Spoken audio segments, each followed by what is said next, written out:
So they shot him in the forehead and then in the chest and killed him. And immediately, in order to soothe the hearts of Muslims worldwide, they said they went and then buried him at sea. Muslims don't bury their dead at sea. We are not aquatic beings so that we get buried at sea. We bury our dead on land. And therefore, to have just whisked the man, the corpse of the man, and then thrown him into the ocean, and they gave an excuse that they got an imam to pray over the corpse before they buried him. So the bottom line is, a question that is crying for an answer is that why was the man not captured alive? Right. Would come to whether or not the world is safer without, you know, the fact that Osama bin Laden is dead, or, you know, 9/11 afterwards. Is the world safer? But we've been having some messages online, and we've been asking really, where were you on the 11th of September 2001 when over 2,000 people lost their lives? We were here in the country, and we just saw on our TV what was happening. And Adugberi Joe Mills says, I was about to go to school. And Benjilo Subtrick is saying, we pray that never again shall this happen to mankind on earth. God be our helper. And Ja Y says 9/11, which was orchestrated by the CIA and FBI, was just to wage war on Iraq and Afghanistan, which is what we have. Yeah, but which is what we have been discussing. Yeah, Kemeni, American lives are too precious. Yeah, I remember you mentioned that earlier, that a single American life is really important, and it's difficult to look. When the jihadis capture some of the American citizens who are working in the Middle East, sometimes America pays in the upwards of $10 million as ransom to free a single American. So why would Americans kill over 2,000 people only to have an excuse to attack Iraq or Afghanistan? They have their own ways of cooking up evidence, a concoction or a cocktail of evidence that is not corroborated, to launch attacks around the world. And killing their own people would not have been an option on the table. Tell me something. I remember the last time you were here, we spoke about the capacity of the kind of power and military the Americans wield. Yet, you know, today we are talking about the fact that Americans have not won any war after Vietnam. What's the reconciliation here? How do we put the two together? You should fight a war based upon justifiable reasons. International politics knows no morality. If you are fighting a just war, you will gain the upper hand at the end of the day. But America's wars in the Middle East all this while have been for 3 reasons. First on their priority list is the oil that comes out of the region. The Middle East is so important to the world because most of the world's economy grinds on the wheels of the oil, the crude oil that comes from that region. And therefore, America wants to have a hegemony and monopoly over such source resource. And therefore, they should be interested in the region. And then secondly, they have an intention to protect Israel. Look, Jewish people worldwide are less than 15 million. 6 million of them are living in Israel. About 5 million of them are living in the United States of America. And the highest they've been able to get in terms of population was when they were about 16.5 million in 1939, when Adolf Hitler and his cohorts carried out the Holocaust and killed about 6 million of them. So the international community feels like it has a moral obligation to protect a people who are an endangered species. So anything you do against Israel in the region, then the United States will have problems with you. That is why the Middle East is so important on the priority list of the United States in discussing foreign policy. And the third reason is that since the Berlin Wall fell in 1989, when communist Russia became less powerful in the world, the only people of the world that have shown an interest and a willingness to change the current world order are people who are coming out of the Middle East. The jihadists are saying that the United States of America's system of governance, of capitalism, does not bode well with the ordinary person. And therefore, we should go back to a certain divine scheme of things that things should be done in a certain way. Buddhism doesn't pose any threat to the United States of America. Neither does communism. Some mention China, maybe on an economic scale, fine. But militarily, in 2010, The US military spent more than 50 times what the Chinese military spent. And therefore, militarily, China does not come anywhere close to the United States of America. The real challenge to the current status quo is coming from the Middle East. And therefore, that is why America wants to poke its nose in everything that is happening in every nook and cranny of the Middle East, so that they will tamper down any such threats that will come from the region. They are very, very strong. America is very, very strong militarily. But their problem is that they are not fighting justifiable wars. When you fight a justifiable war, you are going to gain what? Success from it. For example, when they helped the people of Rwanda, it was a just war, and therefore they succeeded. But in Somalia, they had some negative reasons why they went there. When Siad Barre was toppled in 1991, you've heard of the Black Hawk Down? I hope you've heard of the Black Hawk Down. When the Somalis did not want the Americans in there, they killed some of them and then dragged their corpses on the streets of Mogadishu. And therefore, America has a military might, but might is not always right. Might is not always right. So when you fight a justifiable war, we saw it in the case of the Persians and we saw it in the case of the Romans. If the war is justifiable, then you're going to gain the upper hand. When America decided to launch against Al-Qaeda, we saw the ripple effects in Iraq. Let's not forget that there are civilians also in Iraq. What could America have done differently? I mean, looking back 12 years, could America have done anything differently after the 9/11 attack? Perhaps Dick Cheney, Colin Powell, and George Bush would have to do an introspection of themselves and come out and tell the world whether they have any regrets, any penitence about carrying out the attacks they carried against Iraq and Afghanistan, both in 2001 and in 2003. I think George Bush was a victim of circumstances.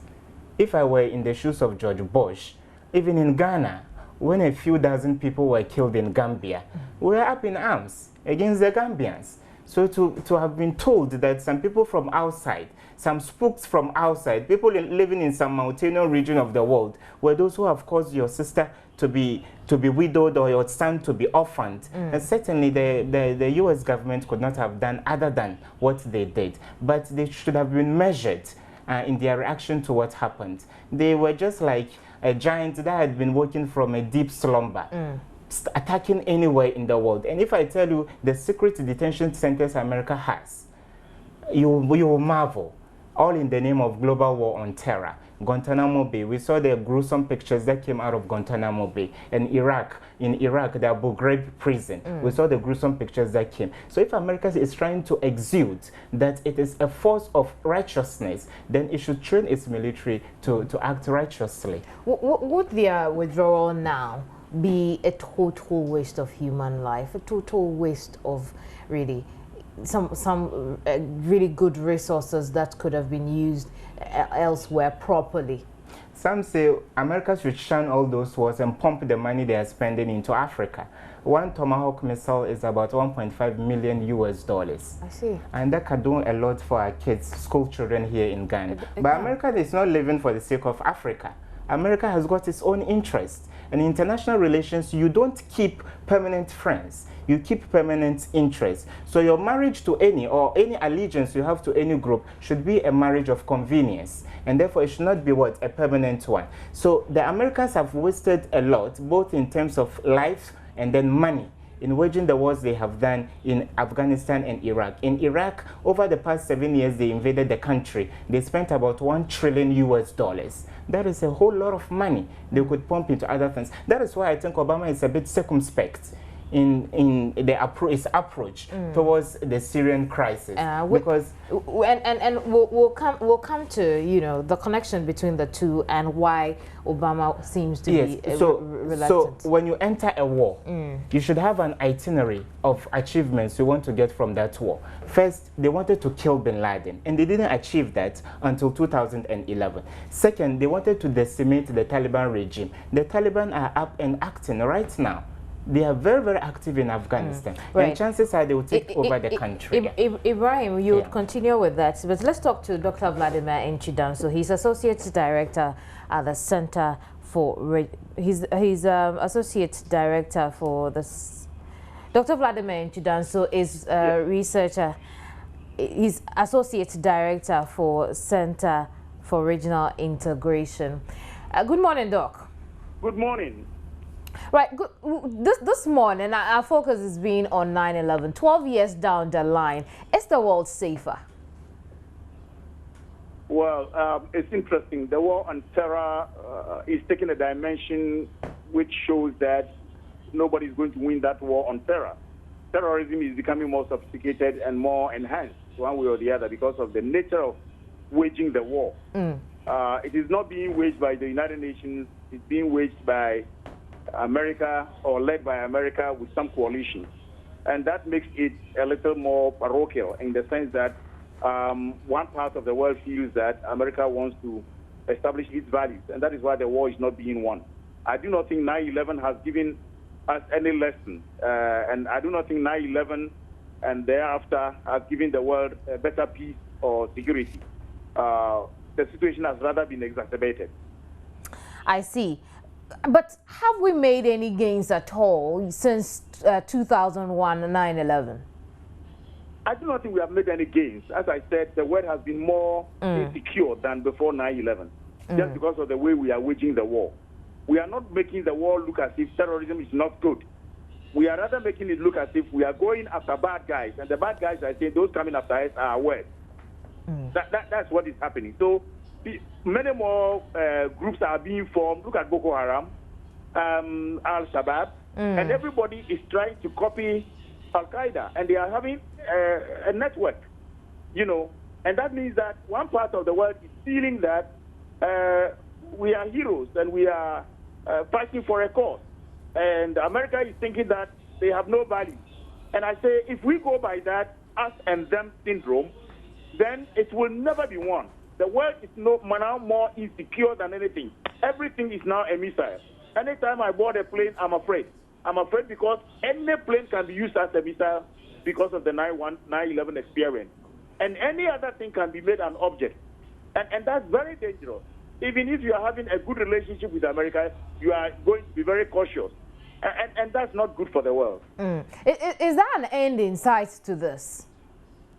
The end can only come if we allow the United Nations to assert its independence, assert its authority. We are not allowing that. What is happening in the United Nations is that we are bullying the United Nations to toe or koto to our whim. Resolutions that are crafted by America and part of the West are always trying to make somebody look bad. And when you do that, such persons will take a defensive position. As I speak now, many of the Arab world, many of other parts of the world are saying that, look, we have to fight. I see. On the back of this, there's also discussions whether or not the U.S. should launch on Syria. What are your thoughts? Well, the Syrian situation has not been properly focused. And America has not learned their lessons very well. I think Obama is in a quandary now. Threats and threats and threats. If you don't go for forward presence, you seem to be a coward. And that's what he wants to avoid. The main point is that the Syrian situation cannot be won by war. We will exacerbate the situation like we did in Iraq and Libya.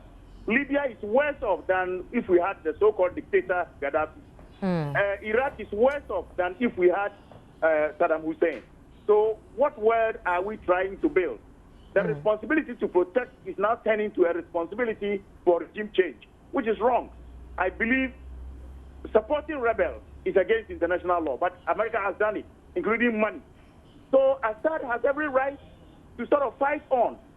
What shows that he was the one who used the chemical weapons? There's no evidence. The evidence that he has chemical weapons doesn't mean that he used it. And I think the rebels are more motivated to entice America to the war, and that's what has happened. We are not going to help Libyans, ordinary Libyans, who know nothing about governance or international politics or American interests. They are the ones suffering now. And I don't think that is the way to go. After the 9/11 attack, when America decided to launch on Al-Qaeda, we've spoken about the fact that the UN seems to have lost its autonomy. Did all the regional blocs agree with the US to launch this attack? The point is, it's very unfortunate that we are not rather being multilateralists. In fact, if every country begins to be multilateralist, have a faith, big faith in the UN, America would not have its own way the way it's having now. It's very unfortunate. It makes the UN look like a toothless bulldog pandering to the whims of America. That's wrong. And that will make the world unsafe, more unsafe. Right, please go ahead. The world must now sit up. The regional bodies must now sit up. The Arab League is talking the way they are talking because maybe America is guiding them and that kind of thing. But it doesn't bring peace to the Arab world. All right? Whether it is Africa or not, we need to be in one accord to support the UN. For the UN to take responsibility for changing the world. Not one part of the world trying to be a world gendarme. I see. Do we see this changing, this state of the UN where you've described it as a toothless bulldog? Do we see that changing anytime soon? So the point is that we have no hope in any other thing apart from the UN. So whether it is a toothless bulldog or not, we need to reinstate the UN. Because after the end of the Cold War, everybody expected the UN to be unified in that it will be the only organization, multilateral organization, to spearhead peace and security in the world. Now, other parts of the world are taking the responsibility upon themselves to bring peace in the world, but they are bringing more war. What I'm saying is that the world must now sit up and know that the only way to bring peace and security in the world is through the United Nations. Right. If we don't like it, we better build another organization. What must Americans reflect on 12 years after 9/11? Americans must reflect on international security, not American security. American security is intrinsically linked with international security. If they create more problems in other parts of the world, they create problems for themselves. And this lesson must dawn upon them. If not now, then I think they will have a bigger problem to countenance in the future. Right. Thank you very much, Dr. You are very Nchidanso. welcome. Dr. Vladimir Nchidanso is Associate Director, Center for Regional Integration.